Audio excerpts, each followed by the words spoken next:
Umesema kwamba yule mganga mkuu mlikuwa mnashare nesi. Kwa hiyo akawa amekuchukia. Lakini tuhuma alizokuandikia mbili za kukuhamisha: moja, taratibu haziruhusu kufanya kazi hospitali ya wilaya, uende huko zahanati. Lakini pili, tabia mbaya na tuhuma za kufanya mapenzi na wagonjwa katika chumba cha upasuaji. Kwa hiyo ndio design yako, hata huyu umefanya naye mapenzi kwenye chumba cha upasuaji. Kwa hili halikuanza leo, tangu 2018. Haya nyinyi mlikuwa mnayajua? Kila mtu alikuwa hajui. Lakini mganga mkuu yule aliona. Wewe ukasema mimi huyu mganga alisaini yeye mwenyewe, mganga mkuu amemhamisha baada ya kuona huyu mtu ni tatizo. Moja ni exera, kwamba hutakiwi kufanya inawezekana makosa yalifanyika, lakini sio mbaya kwa sababu viongozi wapo wakaona wako allocate sehemu ambayo unafiti. Lakini pili, una tabia mbaya ya kufanya mapenzi na wagonjwa kwenye chumba cha upasuaji. Ukarobrobu huko, ukaenda kwa mkurugenzi akakuandikia barua, ukarudi. Umerudi, amekuja kurudia baada ya miaka 5 siji 6 kwenye chumba cha upasuaji hicho umefanya mapenzi na hiyo binti. Maana yake ni tabia yako, mazoea. Kwa hiyo huna haja ya kusema kwamba alinisingizia. Kwa hiyo hawa nao wamekuja wamekusingizia. Wakusingizie kesi hiyo. Huyo binti na mume wake walikuwa wanamjua mganga mkuu. Kwa bwana nani, mkurugenzi, umefanya kazi nzuri tu, umechukua hatua ya kumsimamisha. Moja, mganga mkuu wa mkoa amesema kwanza alichokuwa amekifanya haikuwa sahihi, lakini kuna mazingira ya rushwa yalikuwepo. Alitoa hela yule baba. Si ndio wewe ulitoa hela? Kwa sababu huwezi kumpokea mgonjwa kana kwamba unampokea kama deal. Yaani hakuna alipokuwa registered, hakuna mnampeleka, inawezekana hiyo ultrasound mnaharibu tu ya kwetu, hiyo mmeweka tu mtaani. Mwaka 2018 rasi haupo mkoa huu, mimi sipo, mheshimiwa mkuu wa wilaya haupo, inawezekana na viongozi wote hamkuepo, lakini nyaraka zinabaki. Kama tabia unayo ipo tu. Hii tabia huyu bwana anayo, sio kwamba anasingiziwa. La pili, mheshimiwa mkuu wa wilaya, bado pia naendelea kukushukuru na mkurugenzi. Lilitokea pia tukio hapa kwenye hospitali hapa ya wilaya. Ilitokea mgonjwa mmoja anaitwa Jafari Hamisi Juma. Mwezi wa 10 tu, tarehe 8 ya mwezi wa 10. Yule mgonjwa msikia akaja hapo hospitali saa 11 alfajiri. Alipofika huyu Juma ni mzee, ana kijana wake anaitwa Jafari. Juma huyo mzee alimleta mwanae hapo hospitali, akafika, akapokelewa, weza ni emergency, lakini wakumwaloketi kwenda wodini. Huko muuguzi wa zamu inavyoonekana hiyo asubuhi hakuepo. Wakagonga sana, kwa maelezo ya yule mzee. Bahati nzuri alikuja mpaka ofisini kwangu. Akagonga sana mlango ule. Baadaye ikaonekana huyu mama hakuepo.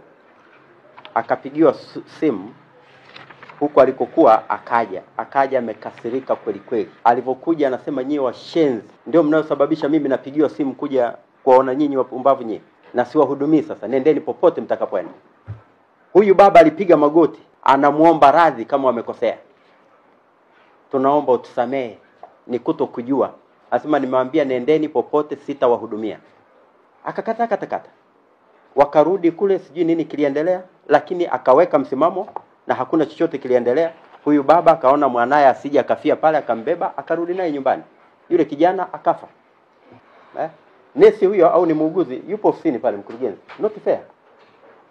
Umefanya kazi yako nzuri kwamba umeandika kwenye baraza la wauguzi. Haitoshi, mwezi huu wa pili msimamishe leo tena chini ya polisi. Huyu mtu amekufa, nani atamtetea huyu? Na hatuna namna ya kumtetea. Lakini haya yote yanafanyika yote, ndugu zangu. Wewe mganga mkuu haupo hapa. Hebu usimame. Ni kijana wala sio mzee, una shida gani? Haya yote huwa unajui wewe. Haya ukaunda kamati, hili limekuja kwako. Ukaunda kamati nzuri ya wataalamu ambao sisi tunaamini sote hapa, sio kamati ya kitaalamu. Ulikuwa na la kwako ambalo ulikuwa unataka kulificha. Wewe unaficha au ni uzembe au kutokujali whatever. Lakini kamati wewe mwenyewe unaishangaa, kweli ni wewe uliyeiunda. Ikatuletea taarifa ya uongo.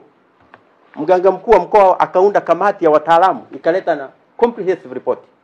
Ikisema kamati ile iliyoundwa imetoa taarifa ya uongo ya wilaya. Licha kuwa mkuu wa wilaya alikuagiza uunda kamati, lakini ulidharau au ni uzembe. Na wewe mmesema rasmi, mmeandika barua TAMISEMI. Ahamishwe. Hakuna kuhamishwa. asimame kazi. Kama TAMISEMI watamhamisha, wamhamisha, lakini sio kwa nafasi ya mganga mkuu. Tunaelewana? Yaani iwe comment kabisa bolded kwa makosa haya aliyonayo. Mkurugenzi hapa sijui kama na mamlaka au ni rafu, msimamishe huyo mtu kazi. Mganga mkuu, lete mganga mkuu mfawidhi hapa, DMO hapa, akaimu hiyo nafasi mpaka mtakapofanya marekebisho baadaye. Kwa sababu haya mambo, huyu bwana yupo hapa.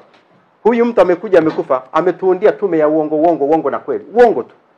Ameletewa ripoti yake akakubaliana nayo. Mganga mkuu analeta ripoti chini ya rasi tofauti, inasema ile kamati hakuna ilichofanya, lakini hakuna mtaalamu alimweka.